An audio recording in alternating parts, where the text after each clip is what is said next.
Salamlar, bugünkü videoda bandan istifadə edərək React applikasiyası düzəldəcəyik. Ban son zamanlar JavaScript-in ən sürətli bilinən package managerlərindən biridir.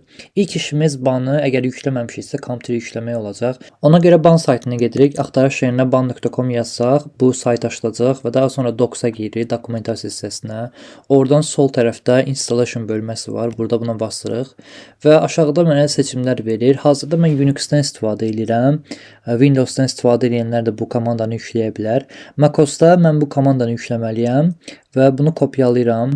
Burada qayıdıram Visual Studio-ma. Hazırda Visual Studio boşdur, heç bir proyekt hələ yaranmayıb və bu komandanı buraya yapışdırıram və çalışdırıram. Yükləmə bitdi. Qayıdaq dokumentasiyaya. Növbəti addımımız olacaq banı sistemimizə tanıtdırmaq. Burada add ban to your path var. Bura basırıq. Və birinci shell'imizin nə olduğunu yoxlayırıq. Bunu kopyalayıram, echo shell'i və burada terminalımı çalışdırıram. Və çalışanda burada nəticə çıxır ki, mənim terminalım ZSH-dən istifadə edir və burada müxtəlif seçimlər var. Bash var, ZSH var, fish var və mən ikincidən istifadə edəcəm burada.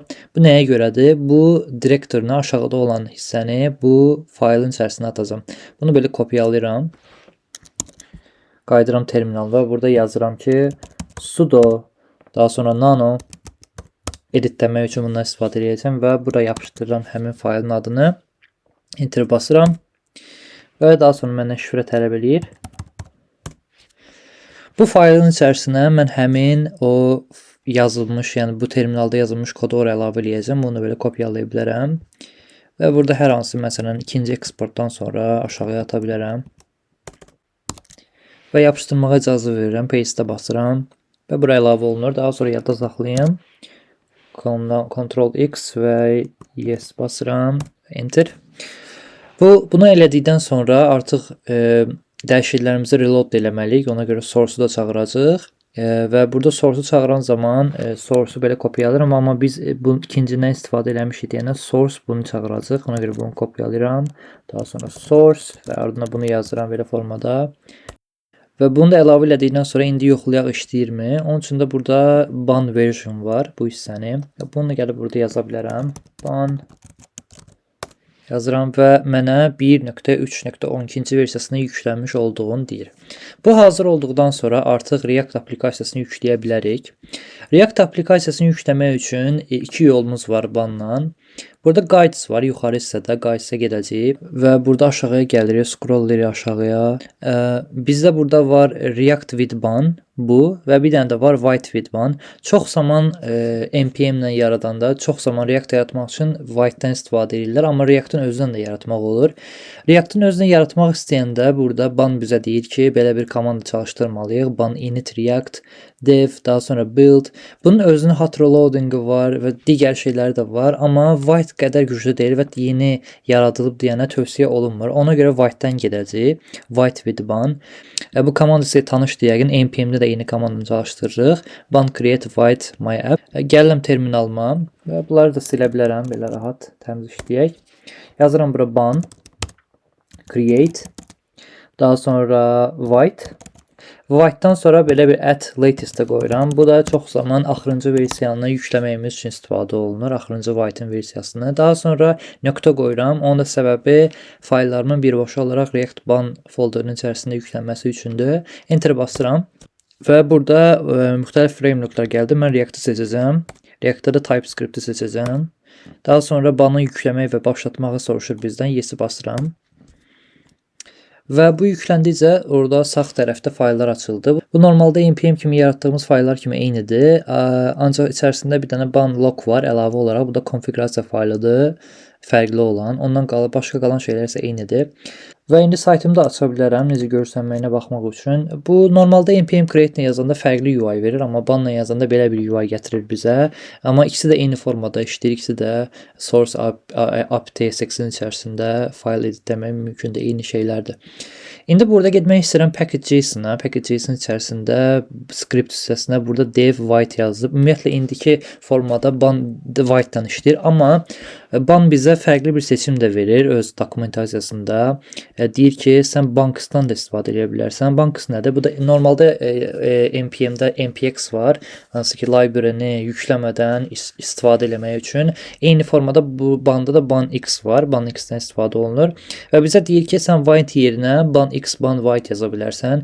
Elə mən bunu belə kopyalayıram. Gəlirəm burada script hissəsinə, bunun yerinə bunu yazıram və daha sonra faylımı yaddaşa vurum. Ondan sonra serverimi təkrardan çalışdırım. Yazıram bura ban run dev və eyni formada sistemi çalışdırır. Yenə səhifəmə geçsəm görəcəm ki, həmin şeydir. Sadəcə arxa fonda banı birbaşa olaraq directly istifadə eləyir. Bu cəhətdən Banks'dan istifadə etməyi bizə tövsiyə eləyir. Həmçinin build hissəsində eyni formada yaratmaq mövcuddur. Onu da build etmək üçün də çox asandır. Eyni formada gəldik bura.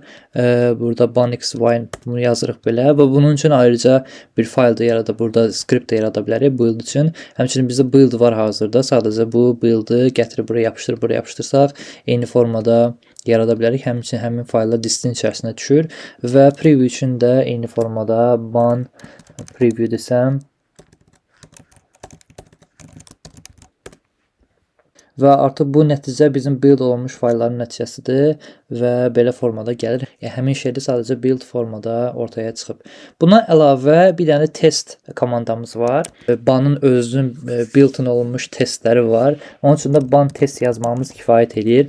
Amma hazırda bizdə test faylı olmadığı üçün, test, altdan xətt test, yaxud da spec olmadığı üçün bu testləri çalışdıra bilmir. Normalda Void-da npm-lə işlədəndə özümüz bu faylları yaradıb, özümüz sistem yaratmalıyıq, amma banın özündə belə bir altı build olunmuş sistem var.